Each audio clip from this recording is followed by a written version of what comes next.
Hormuz की नाकेबंदी शुरू कर दी है। अमेरिकी नाकेबंदी शुरू होते ही इसका असर दिखने लगा है। खबर यह है कि स्ट्रेट ऑफ हॉर्मुज़ के पास कम से कम 2 तेल टैंकर्स ने अमेरिका की नाकेबंदी शुरू होने के तुरंत बाद अपना रास्ता ही बदल लिया, जिससे जहाजों की आवाजाही पर तत्काल प्रभाव दिखाई दिया। इस बीच खबर यह कि सऊदी अरब अमेरिका पर नाकेबंदी हटाने का दबाव बना रहा है। वॉल स्ट्रीट जर्नल के मुताबिक खाड़ी क्षेत्र के ऊर्जा निर्यातक इस बात को लेकर चिंतित हैं कि हॉर्मुज़ की नाकेबंदी से ईरान तनाव बढ़ा सकता है और बाब अल मंदेब को बंद कर सकता है, जो फारस की खाड़ी के तेल के लिए मुख्य निकास मार्ग है। इसी वजह से सऊदी अरब अमेरिका पर दबाव डाल रहा है कि स्ट्रेट ऑफ हॉर्मुज़ की नाकेबंदी हटाई जाए और फिर से बातचीत शुरू हो।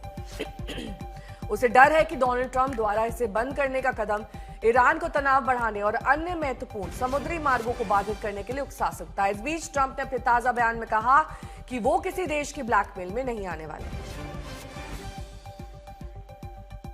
Maybe everything. I mean, both of those things certainly, and more.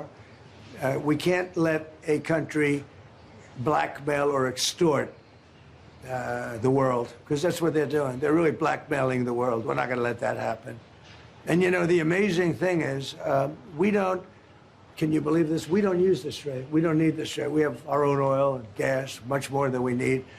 We have more oil and gas than Saudi Arabia. Think of this. We produce more. Saudi Arabia, and add Russia to it. Substantially more. And by next year, we'll have double that amount. So we don't need it, but the world needs it. And many ships are heading to our country right now as we speak, to load up with the best, really, I guess you could say, somebody said the best and sweetest. I don't know exactly what sweet is, but when it relates to oil, it's a good thing. But they're coming to our country right now. There are many boats coming to our country. Now, it could very well be this is going to be settled before that. We've been called this morning by the right people, the appropriate people, and they want to work a deal. They would like to work a deal. Ashraf वानी मेरे सहयोगी जुड़ गए हैं तमाम जानकारी के साथ। अशरफ, ये किस डील की बात राष्ट्रपति ट्रंप कर रहे हैं?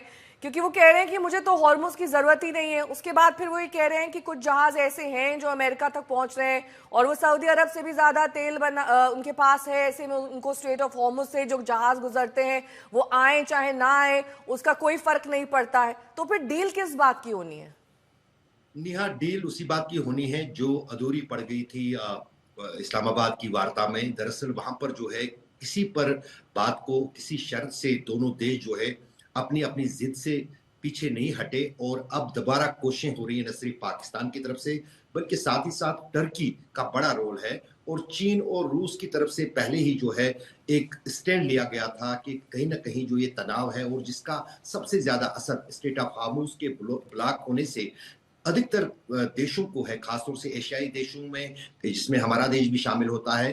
तो इसमें कोई इसमें सच्चाई है कि अमेरिका को इसका असर उतना ज्यादा नहीं है, लेकिन पूरे विश्व को अगर ब्लैकमेल कोई कर रहा है तो वो तो साफ तौर पर अमेरिका ही है, क्योंकि उन्होंने ब्लॉकेट लगाया जबकि उनको कोई इससे चिंता नहीं है, जबकि देश के बाकी देशों में जो है तेल के दाम लगातार जो है बढ़ रहे हैं। इस बीच ये माना जा रहा था कि डोनाल्ड ट्रंप की तरफ से ये जो कदम है स्ट्रेट ऑफ हॉर्मुज़ पर ब्लॉकेट लगाना, उसने न सिर्फ ईरान के तेल की आवाजाही रोक दी है बल्कि साथ ही साथ जितने भी देश खाड़ी के देश है, चाहे सऊदी अरब हो, ओमान हो, यूएई हो या बहरीन हो, किसी का तेल जो है उनके पोर्ट से नहीं जा रहा है, क्योंकि ईरान ने धमकी दी है कि यदि ईरान की तरफ से उनके पोर्ट्स को ब्लॉक किया जाता है अमेरिका की तरफ से, तो खाड़ी के सभी पोर्ट जो है वो ब्लॉक हैं और खतरा भी कोई जो शिप है या जहाज है वो मोल नहीं लेना चाहता है। कौन सी गारंटी है उनको पास कि वो अमेरिका के कहने पर स्ट्रेट ऑफ हॉर्मुज़ से निकले या किसी और पोर्ट से निकले तो वो सुरक्षित रहेंगे। तो जो मिलियंस ऑफ डॉलर्स का कोई समुद्री जहाज होता है वो इस मामले को लेकर किसी के आश्वासन को लेकर जो है आवाजाही नहीं कर सकते। यही कारण है कि जब हमने देखा कि जो ब्लॉकेट समय सीमा शुरू हो गई अमेरिका की तरफ से, तब से बिल्कुल ठप पड़ी है स्ट्रेट ऑफ हॉर्मुज़ में जहाजों की आवाजाही।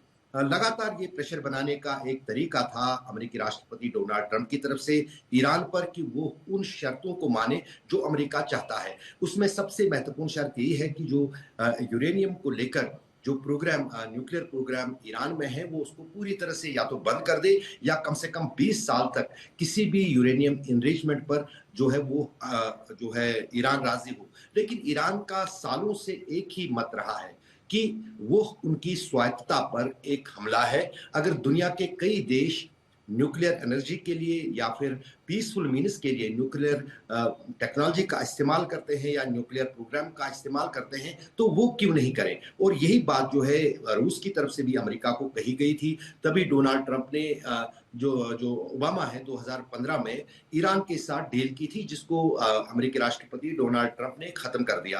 अब जाहिर है कि कहीं ना कहीं बीच का रास्ता निकलना पड़ेगा।